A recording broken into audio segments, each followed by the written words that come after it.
இனிமே கண்ணை மூடிட்டு கடலை எண்ணெய் வாங்கலாம். ஏன்னா மந்த்ரா கடலை எண்ணெய் இதயத்தின் தயாரிப்பு. வறுக்க பொரிக்க ஏன் எல்லா சமையலுக்கும் மந்த்ரா தான். மந்த்ரா கடலை எண்ணெய், அபார ருசி, ஆரோக்கியமான உடல் நலம். சத்தீஸ்கரில் நக்சல்களை ஒடுக்கும் பணி தீவிரமடைந்துள்ளது. நாராயண்பூர், ஜகதல்பூர், பஸ்தர், கான்கர், பீஜப்பூர் உள்ளிட்ட பல்வேறு பகுதிகளில் பதுங்கியிருக்கும் நக்சல்களை சரணடைய செய்யும் நடவடிக்கைகளும் முடுக்கிவிடப்பட்டுள்ளன. வரும் மார்ச் இறுதிக்குள் நக்சல் இல்லாத தேசத்தை உருவாக்குவோம் என மத்திய உள்துறை அமைச்சர் அமித்ஷா சூளுரைத்துள்ளார்.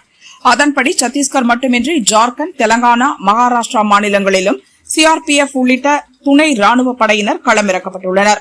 ஆயுதங்களை கைவிட்டு தேசிய நீரோடையில் கலக்க விரும்புவோருக்கு சிறப்பு சலுகைகளை மத்திய மாநில அரசுகள் அறிவித்துள்ளன. அதை ஏற்று ஆயிரக்கணக்கான நக்சல்கள் சரணடைந்து வருகின்றனர்.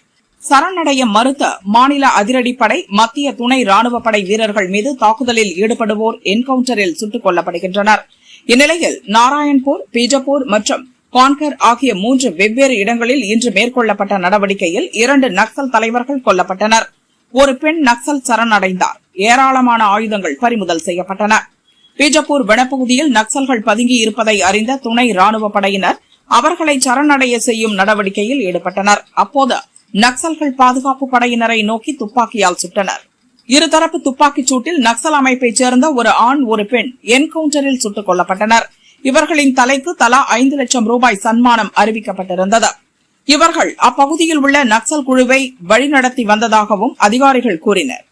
அதேபோல் கான்கர் பகுதியில் நடந்த நக்சல்களை ஒடுக்கும் பணியின் போது நக்சல் அமைப்பில் தீவிரமாக செயல்பட்டு வந்த பெண் ஒருவர் ஆயுதங்களை கைவிட்டு போலீசில் சரணடைந்தார். நாராயண்பூரின் கமுராதி கிராமத்தில் நக்சல்கள் பயன்படுத்திய ஏராளமான ஆயுதங்களை இந்தோ திபெத் எல்லை பாதுகாப்பு போலீசார் பறிமுதல் செய்தனர். துப்பாக்கிகள், வெடிகுண்டுகள், ஈட்டிகள், கன்னி வெடிகள், வரைபடங்கள் உள்ளிட்டவை பறிமுதல் செய்ததாக அதிகாரிகள் கூறினர். தொடர்ந்து நக்சல்களுக்கு எதிரான நடவடிக்கை தீவிரப்படுத்தப்பட்டுள்ளதால் பல மாவட்டங்களில் நக்சல்களின் ஆதிக்கம் முடிவுக்கு வந்துள்ளது. மேலும் பல இடங்களில் அவர்களின் ஆதிக்கம் சுருங்கி வருவதாக அதிகாரிகள் கூறினர்.